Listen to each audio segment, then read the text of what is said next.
আচ্ছা, আমি এখানে শহীদ মাসুম মিয়ার ফ্যামিলি মেম্বারদের দেখতে আসলাম, ওনার কবর জিয়ারত করলাম। তো আসলে বাংলাদেশে গত জুলাই আগস্টে যে গণ অভ্যুত্থানে যে যারা শহীদ হয়েছেন তাদের তাদের আসলে আত্মত্যাগের বিনিময়ে আসলে আমরা আজকে দায়িত্বে আছি। আমি আজকে একটি গভর্নমেন্টের মিনিস্ট্রিয়াল রোলে আছি। আর বাংলাদেশ দ্বিতীয়বার মতো মুক্ত হয়েছে, স্বাধীন হয়েছে। তো আসলে আমি মনে করি যে আসলে আমাদের যেই ঋণ আছে শহীদদের প্রতি, এটা আসলে আমরা শোধ করতে পারবো না, কিন্তু আমরা তাদের সাথে সম্পর্কটা রক্ষা করতে পারি, তাদের পরিবারের সাথে সম্পর্কটা রক্ষা করতে পারি। তাদের যে স্পিরিট আছে, যে স্পিরিটের কারণে আওয়ামী লীগ সন্ত্রাসীরা তাকে, আমি শুনতে পেলাম ওনাকে হচ্ছে মেরে ফেলছে, লিঞ্চিং করে, মব লিঞ্চিং করে মেরে ফেলছে, সবাই মিলে একসাথে পিটিয়ে। তো আমার কাছে মনে হয়েছে যে এটা এইভাবে যে সন্ত্রাসী কায়দায় খুনগুলো হয়েছে এবং নিপীড়নগুলো হয়েছে, এবং আমাদের এখনও কয়েক হাজার আহত এখনও হাসপাতালে আছেন, বিভিন্ন জায়গায় তাদের সুস্থ হতে আরও সময় লাগবে, দীর্ঘ সময় লাগবে। তো আসলে এই যে আত্মত্যাগটা আসলে বাংলাদেশের রাজনৈতিক যে ভবিষ্যৎ, এই ভবিষ্যৎ নির্মাণের ক্ষেত্রে আমাদেরকে মনে রাখা উচিত যে এই আত্মত্যাগটা ছিল মূলত বাংলাদেশে নতুন একটা রাজনৈতিক বন্দোবস্তের জন্য, যাতে এই নিপীড়ন, এই অত্যাচারগুলো না থাকে, এবং রাজনৈতিক যে সংস্কৃতি আছে সেই সংস্কৃতিতে যাতে এই মারপিট, সন্ত্রাস, চাঁদাবাজি এগুলো না থাকে।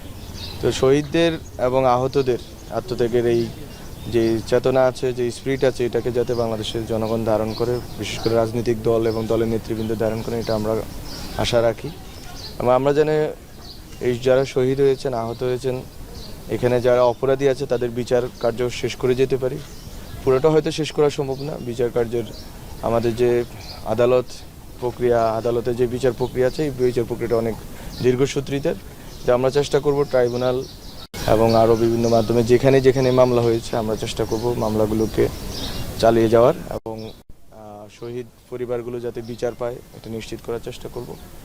এবং শহীদদের আকাঙ্ক্ষার যে বাংলাদেশ, সেটা নির্মাণের জন্য আমাদের বর্তমান অন্তর্বর্তীকালীন সরকার যে চেষ্টাগুলো চালিয়ে যাচ্ছে, আমরা মনে করি বাংলাদেশের জনগণ এটার সাথে আছে, এই স্পিরিটের সাথে আছে এবং আমাদের সাথে আছেন।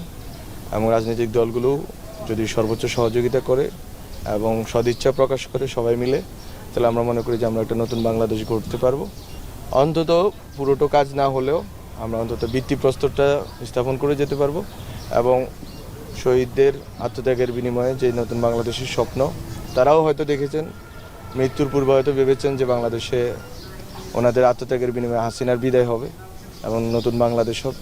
আমরা মনে করি সেই স্বপ্নটা বাস্তবায়ন করে যাওয়াটাই আমাদের একমাত্র লক্ষ্য হওয়া উচিত। তো আমি আজকে ওনার কবর জিয়ারত করলাম, এবং আমি আশা রাখি যে বাংলাদেশে যেখানে যেখানে শহীদ ফ্যামিলি আছে তারা সুরক্ষিত থাকবেন এবং তারা মানুষের সম্মান শ্রদ্ধার মধ্যে থাকবেন, এবং যারা আহতরা আছেন তারা দ্রুত সেরে উঠবেন এবং বাংলাদেশ বিনির্মাণের ক্ষেত্রে তারা তাদের বুদ্ধি, প্রজ্ঞা, শক্তি দিয়ে ভূমিকা রাখবেন। এবং আমরা বাংলাদেশের জনগণকে সাথে পাবো আমাদের যে যতটুকু সময় আমরা আছি। তো এতটুকুই বলা ছিল আজকে। নিউ ইয়র্ক টাইমসের রিপোর্টটা কি এটা তো নিউ ইয়র্ক টাইমসের রিপোর্টের আমাদের কাছে যেটা স্পষ্ট হচ্ছে যে বাংলাদেশে আসলে ওনারা বলতেছেন যে এখানে একটা চরমপন্থা বা উগ্রপন্থার সুযোগ তৈরি হয়েছে নতুন যে পরিস্থিতির কারণে, হাসিনা চলে যাওয়ার কারণে। যা আমরা মনে করি যে এটা সুযোগটা নিতে দেওয়া হবে না। এটা আমাদের সরকারের পক্ষ থেকে অবস্থান হচ্ছে, এই সুযোগ কাউকে নিতে দেওয়া হবে না, বরং বাংলাদেশের যে গণতান্ত্রিক ব্যবস্থা আছে, এই গণতান্ত্রিক ব্যবস্থা সুরক্ষা এবং গণতান্ত্রিক পদ্ধতিতে দেশ পরিচালনার ক্ষেত্রে আমরা খুবই বলিষ্ঠ ভূমিকা রাখবো, এবং আমরা রেখেছিও বটে। এবং সামনে থেকে আমরা চেষ্টা করব বাংলাদেশে যাতে হচ্ছে যে কোনোভাবে উগ্রপন্থা, কোনো ধরনের উগ্রপন্থা, ধর্মীয়, রাজনীতিক কোনো রকম উগ্রপন্থায় যাতে বাংলাদেশে মাথাচাড়া না দিতে পারে, এবং বাংলাদেশকে যাতে আমরা একটা গণতান্ত্রিক যে রূপান্তরের ক্ষেত্রে ডক্টর মোহাম্মদ ইউনূসের নেতৃত্বে আমরা কাজ করছি, এটা যাতে আমরা সাধন করে যেতে পারি, এবং নির্বাচনের মাধ্যমে যথাসময়ে আমরা যাতে গণতান্ত্রিক একটা রূপান্তরে ভূমিকা রাখতে পারি, এটা হচ্ছে আমাদের একমাত্র চাওয়া। কোনোভাবেই উগ্রপন্থার অবস্থান বাংলাদেশে হবে না।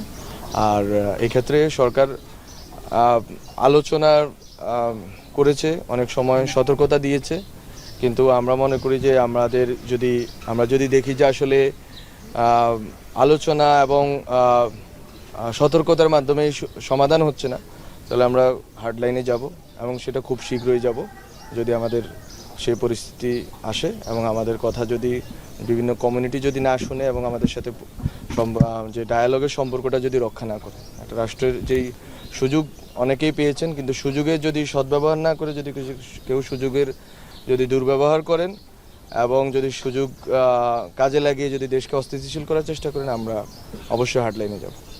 ঠিক আছে, আমাদের একটাই কোশ্চেন নেওয়ার ছিল, বেশি আর কোশ্চেন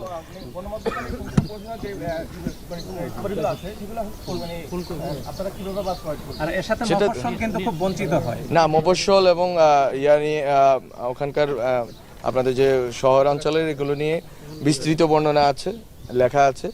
মাত্র তো এটা আসলো যে সংস্কার যে কমিশনের পর্যালোচনা এবং তাদের প্রস্তাবনা, আমরা এটা স্টেক হোল্ডারদের সাথে বসে আমরা এটা আগাবো এবং আমরা যতদিন আছি এর ভিতরে আমরা চাইবো যে কিছু গুণগত সংস্কার করে যাওয়ার জন্য। আজকের জন্য এটা।